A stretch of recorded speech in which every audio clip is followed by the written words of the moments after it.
right. How has your campaign been so far? Any positives so far from your campaign? Pardon me? I was asking how your campaign has been so far. Have you had any positives from your campaign so far? Well, it's been a lot of work for the last probably about 6 months or so. It's been mostly house-to-house campaigning. So we've probably done, I don't know whether I should give myself a nickname CACD because there's been a lot of walking. We've been doing on average about 3 hours a day, combing the constituency and speaking to people from all walks of life. So it's been very intensive, but also in many ways very informative and very rewarding in terms of interaction with people coming, in the lead up to this election. That's great. So I want to ask you, what have you noticed anything different from this year's campaign compared to the previous elections? I think a lot of people don't know this, but I vote in your constituency, right? And I think the very first time I joined a rally or a political rally was your campaign. I think it was in 2016 when I first came to level 100. Comparing that time to now, have you noticed any difference between the voters and the electorates? Well, I think one of the most obvious differences I would say now is we've encountered a lot of people who previously were hardliners in terms of their affiliation to the current NPP government with regards to their support when it comes to the voting. But a lot of people who would otherwise have been hardcore NPP supporters seem to be shifting towards the NDC because of the extent of hardship and the level of disappointment that many feel.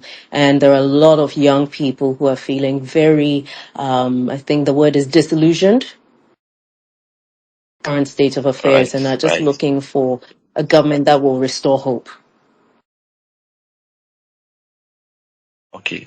So, as an MP so far, what has been some of your major accomplishments or some of your major projects you've undertaken in the past 4 years? Well, I usually tend to divide my work into various themes. And so there's the parliamentary aspect of it, which includes my committee work, obviously. As you know, I was on the Defense and Interior as the Deputy Ranking Member, Defense and Interior Committee, and I'm currently the Deputy Ranking Member on the Select Committee on Security and Intelligence, which is a new committee that's been set up since we had our new standing orders. But with regards to work in the constituency, the themes are usually divided under education, health, youth and sports, environment, and then, of course, there's just the usual social interventions and then other projects, including infrastructure. And support of cultural activities. Under the education, I've supported over 10,000 students from kindergarten level all the way to tertiary, including students who've gone into the TVET specifically, because I have a huge interest in that.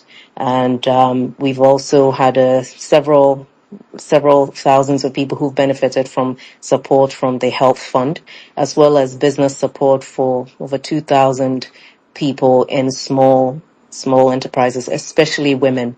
Usually it's the women in the informal sector that I tend to target, and also providing hair dryers and sewing machines for, young persons in the constituency who are either learning or have started businesses and need a little bit of support. And for me, that's something that's of great excitement to me because it aligns very well with the Women's Bank that the NDC is looking to establish when we come to power, because I can see the impact of the women in the informal sector and how much of a difference a bank that targets them would make to the lives of the women and their families and the communities as a whole. With regards to education, in addition to that, I've supported infrastructure in many of the schools, as well as providing dual desks for many of the schools in the constituency, which is, you would think that in Accra you shouldn't have that kind of an issue, but over 2,000 dual desks to the various schools in the constituency, as well as every year, providing math sets to over 800 students to help them to do their exams. Because for me, the idea is that a child should not be deprived of the opportunity to actually excel in their exams because their parents can't afford the necessary equipment that they need for exams. And then with regards to the youth, I've supported probably, I'd say, almost 4,000 young people in youth and sports, ranging from football to tennis, weightlifting, and so many other sports, table tennis. And I've also supported the disability sports as well as persons with hearing deficits in the constituency. We've been working very closely with them. With regards to the projects, you obviously know that the infrastructure is not part of the mandate of a member of parliament, but there have been instances where the assembly was unable to actually provide support for certain areas where the bridges were destroyed or were unsafe for use by the pedestrians in that community, and I had to do that. I mean, we have them in places like Asylum Down, Donna Sahara, around the Ringway, and I think there's one or two others. Also, we've supported many of the health facilities in the constituency. Sorry, I keep saying we because I work with a team, and so I tend to use the collective word we. Sure. But I'm referring to my my office. In terms of health, it's been support for the various medical centers and health facilities in the constituency. The Osu Maternity Government Hospital, for example, has benefited from electrophoresis machines, the ultraviolet lamps, and the ultrasound scanning machines, and a few other pieces of equipment to support them in supporting women when they're having the antenatal clinics. I provided examination beds for the Thermostation Clinic, which hitherto had benches, and I'm talking about wooden benches on which they were examining the patients who would come in, especially the women, which of course is very undignified. So that's something that I also supported, as well as providing cleaning equipment and detergents and all of that for the health facilities across the constituency, supporting the various hospitals, especially Ridge Hospital, in raising awareness towards blood donation clinics and all of that. And in addition to that, some of the other activities is just, supporting the mosques and churches across the constituency with various projects, because these are central areas that bring communities together. And of course, and this is the constituency where we celebrate Homowa as well. So every year it's just supporting the various royal houses and the Asafwacheme and the Jase with the support that we usually give in terms of the fish, the corn, and other things that they need to make sure that the Homo is celebrated successfully. I could go into more detail, but I don't want to take up all your time with naming the projects that I've undertaken in the constituency. But this is a summary of some of the things that I've done. That's just in my second term, yeah. That's great. Sounds like a lot of work. Going forward, if you get the chance to be re-elected, what are some of the projects you're looking at accomplishing that you were not able to accomplish in your last tenure? Well, one of the things I'm very excited about, actually two things in particular I'm excited about, one of which is the TVET program. I actually sponsored in the last year about 12 students from my constituency to go to the Design and Technology Institute, which is a very well-known, TVET institution, very expensive but very, very good, where once the children have been there for a year, they are allowed to they're put into a 6-month apprenticeship program and immediately absorbed into the workforce. Now, what's special about this is the fact that they get certified. So whether they are certified as welders and fabricators or graphic artists or whatever, it's all part of this youth empowerment drive to make sure that we are moving away from this pattern of seeing young people going through school, whether it's going to tertiary or finishing up at secondary level, and being unemployed and not having the necessary skills to fit into the job market when opportunities come their way. So this is something that I've been doing, and I'm hoping to scale up in my second term, because this time around it was just to see what could be achieved. And I've been very happy with the results that we have seen with the transformation in the lives of many young people who have benefited from this program. The other thing that I'm very excited about is something that President Mahama made mention of, which is looking at 1 million youth in digital technology and training. And I'm very excited about that because I'm sure, as you know, the World Economic Forum actually came up with some statistics recently where there is a deficit currently of 4 million professionals in cybersecurity. And as you know, with Ghana having gone down this drive of digitizing and digitalization, one of the key things to protect our data is having competent persons in cybersecurity who can protect our cyberspace as part of, the necessary checks and balances that we have in place. Because once you move your things into the digital space, it's no longer about putting something in a vault and having a security person stand in front of it. It is more or less a vault, but now it's in a virtual space where you need to make sure you have people who can protect the information that you have there, whether it's to do with our statistics, whether it's to do with our health, our banks. The impact of cyber attacks is actually so extreme. And I'm really excited about this because I believe that Ghana has an opportunity to actually benefit from being a key hub in terms of training of young people. Because in embarking on such a program, I believe that what we do is we actually identify the talent and we can harness it into something positive as opposed to the extent of cybercrime and fraud that we're seeing. I believe that these are young people who, if their talent is channeled in the right direction, Ghana could really benefit from it. Because according to the World Economic Forum, by the year 2030, we're looking at a deficit of 85 million people in cybersecurity that are required. And this tells us that we could have potentially 8.5 trillion US dollars if we could, tap into that particular deficit. So, as part of what is our current national security strategy, I believe that the youth have a very important role to play because the Gen Zs specifically have a natural talent in how to deal with technology. Now, what we need to do is harness their skills into understanding what cybersecurity is about and be able to use that and to be of benefit to the country as well. Because the thing with cybersecurity is you can actually do it remotely in many cases, depending on the aspect that you're dealing with, which means that we don't have to have the brain drain necessarily, nor do we have a situation where we are not benefiting from the income of these young people who would be making quite a lot of money.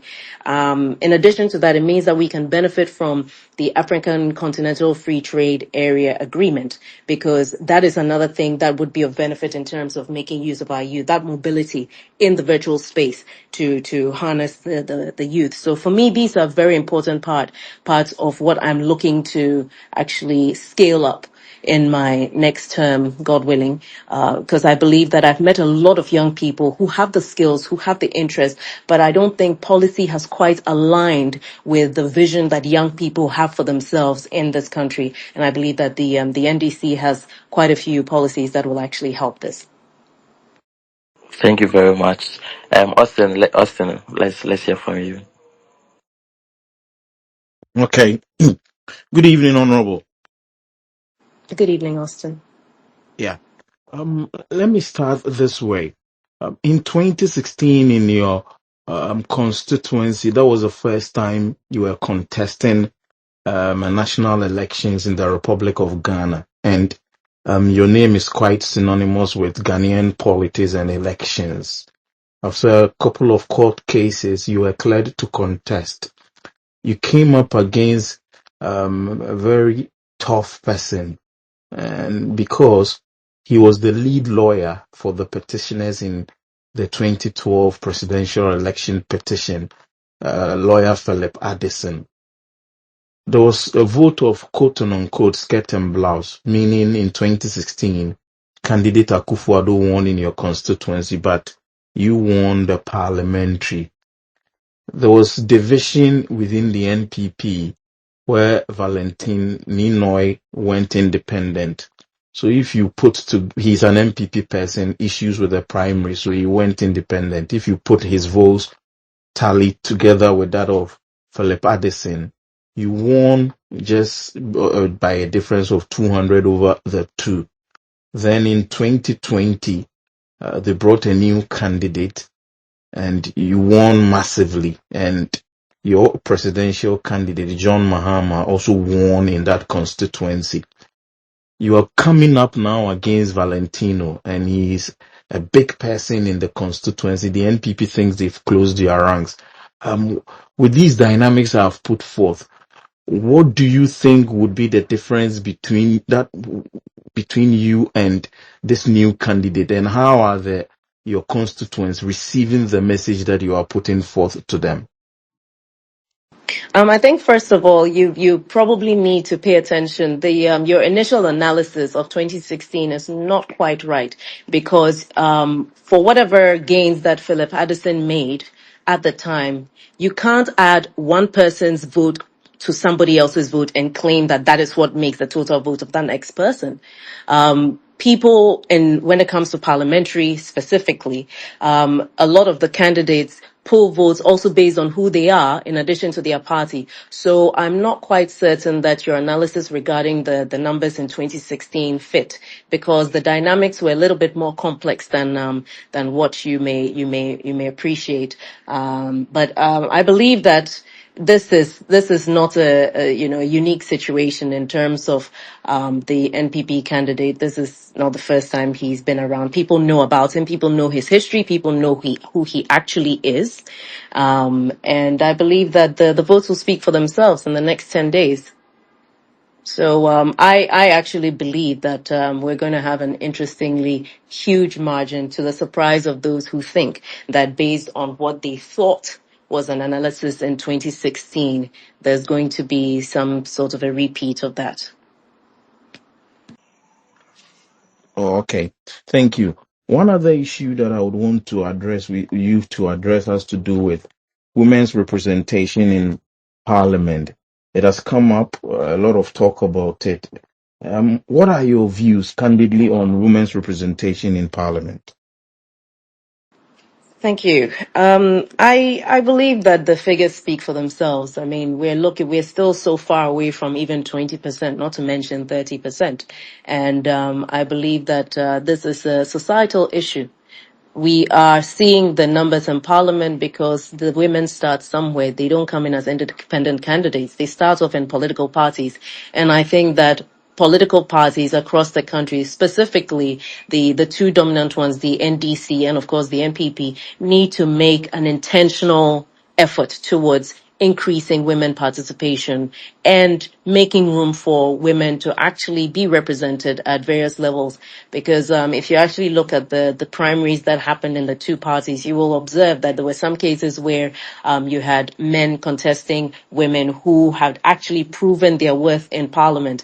And, sometimes the argument people make is to do with capacity, but you're looking at some very capable women who in the primaries, the party allowed to be contested by men, and the men in some cases won. And in my case, I was contested by one man and one woman, but I won in my primaries, thanks be to God. But the point being, we need to actually make more than a conscious effort. There needs to be some kind of a national plan, because if we've only just passed the affirmative action bill into law, none of that can happen without an all of society approach with regards to women's representation.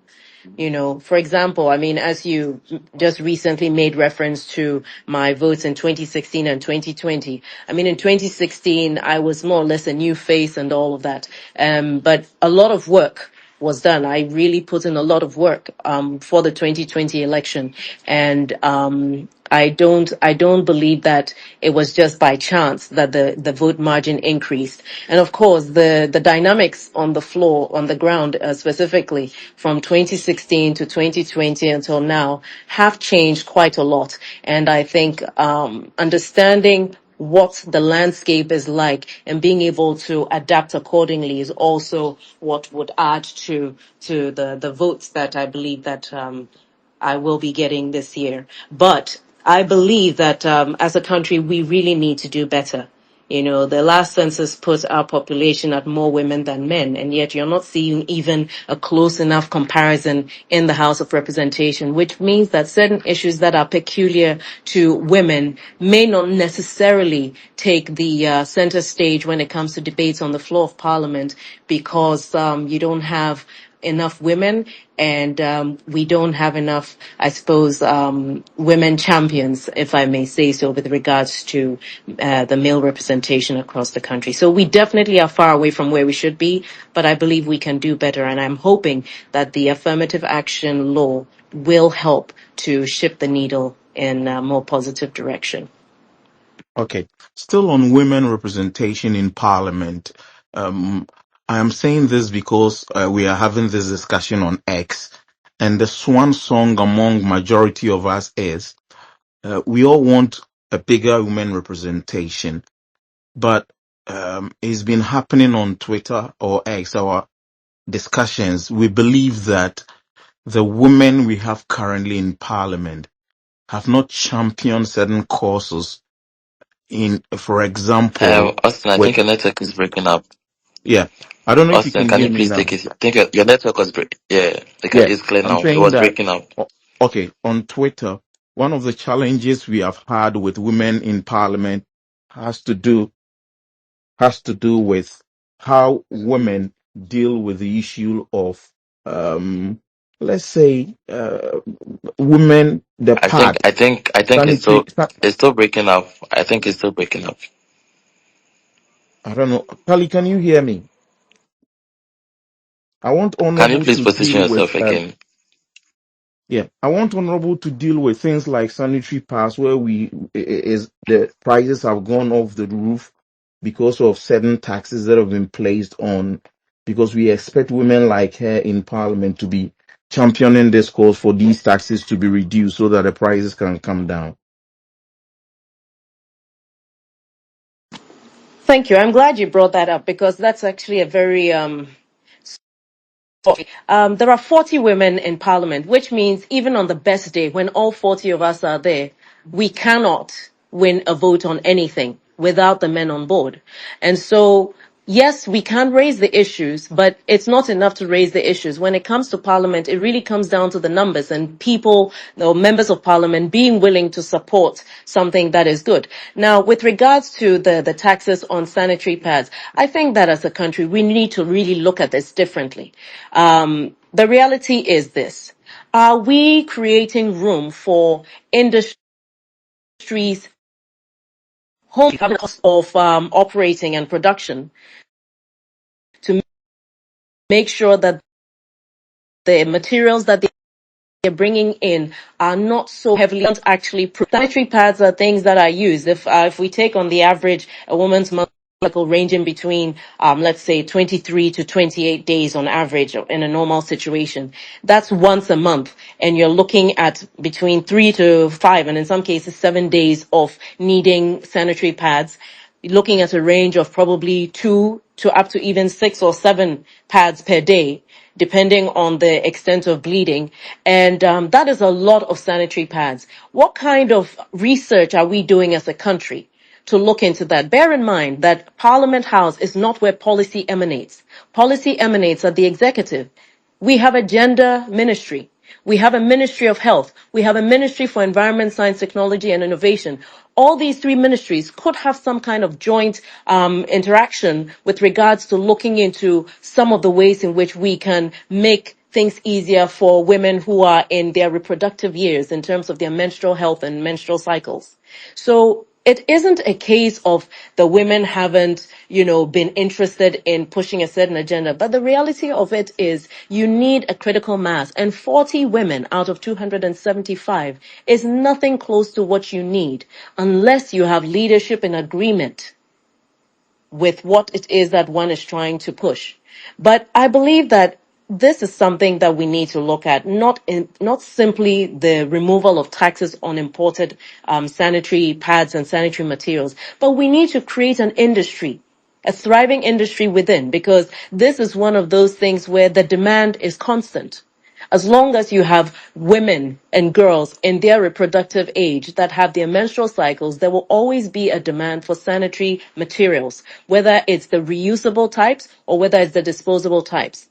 And so we need to look at that entire, you can actually look at a cyclical economy around menstrual health, because we have a situation now where we have the landfill sites are pretty much getting full.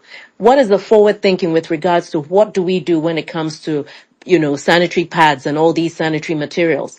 Are we looking at ways in which we're using more, biodegradable, environmental friendly materials? Have we done research into reusable material that young girls and women can make use of, so that instead of a pad that you use once and throw away, you're looking at material that can be used in some type of specifically manufactured fabric so that it absorbs the blood, and at the end of whichever period can be washed, dried, disinfected, reused.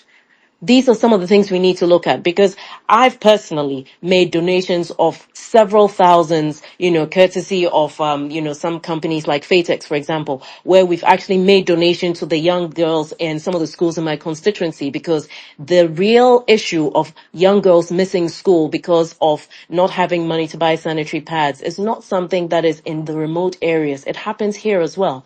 And so this is a reality that we are faced with. And the point I'm making is that even with the donations I've made, it's a finite situation, because at the end of the day, the pads get finished and they're back to square one.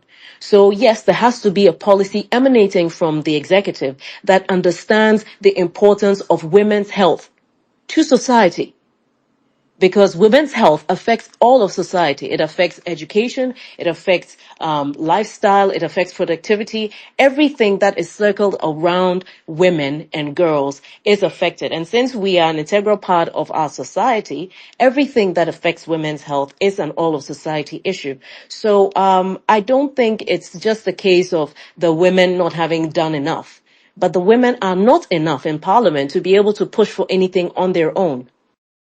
That's the reality we're faced with, underrepresentation in the legislature when it comes to Ghana.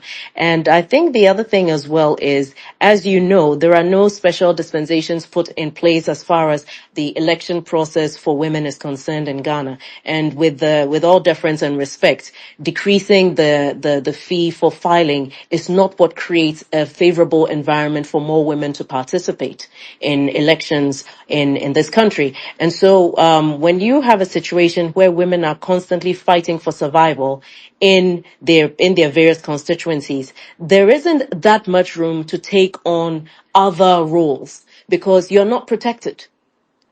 And that is a reality that we're faced with, and a conversation that needs to happen. If women who finally make it into parliament are expected to live higher, live up to a higher standard, with regards to what they can push, which agendas we can push, then I think at the end of the day, there has to be certain checks and balances in place. We have a very real issue of violence against women in politics, whether it's online or in person, which I don't think is being addressed with the level of seriousness that it deserves. And these are little things that decrease the number of well-meaning and competent women who would be willing to come into this political space to actually shift the needle a little bit more. So it's just to say that it's not so much for, women not being interested in women's issues, but you're not there to represent only women, and you do need a certain critical mass to be able to push certain agendas, which has not always happened. It has taken this long for the affirmative action bill to go through, not because the women are not interested, but it's a process where you're having to appeal to other members on the floor to understand the value of pushing certain bills through. It also political will. So I think it's a little bit more complex than just saying that the women are not pushing hard enough on women's issues. Okay. Kali, I don't know if I can ask my last question. I'll crave your Okay, indulgence. you can have your last Okay. question. Then after that, we have Brownson. Okay. Honorable, like you made reference to using cheaper sources to make these sanitary pads, and your political party you represent, the NDC, in their manifesto talks about that that they would want to encourage the private sector and give them incentives in Ghana to use cheaper sources of materials or cheaper materials and healthy ones, local ones, to have some of these sanitary pads, so it comes at a cheaper cost. But the same manifesto says before that, there is a policy you would want to introduce when you win the 2024 elections, where you're going to provide free sanitary pads to Ghanaian women or young girls of that age in all institutions.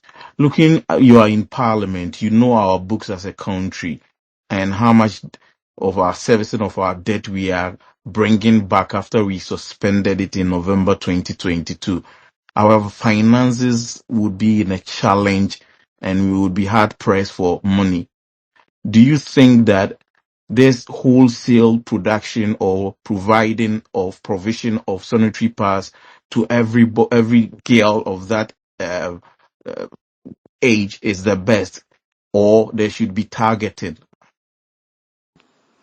To start with, I think it really comes down to reprioritizing as far as where our focus is and therefore our expenditure will be. But of course, it will be needs based. I mean, you make a general statement, but when it comes down to the nitty gritty of it, you have to do a needs based assessment, because otherwise you end up with what we're seeing happening with the free SHS. We should be able to target, obviously, the people who need it the most, and then of course you must bear there are global funds available for women's reproductive health that Ghana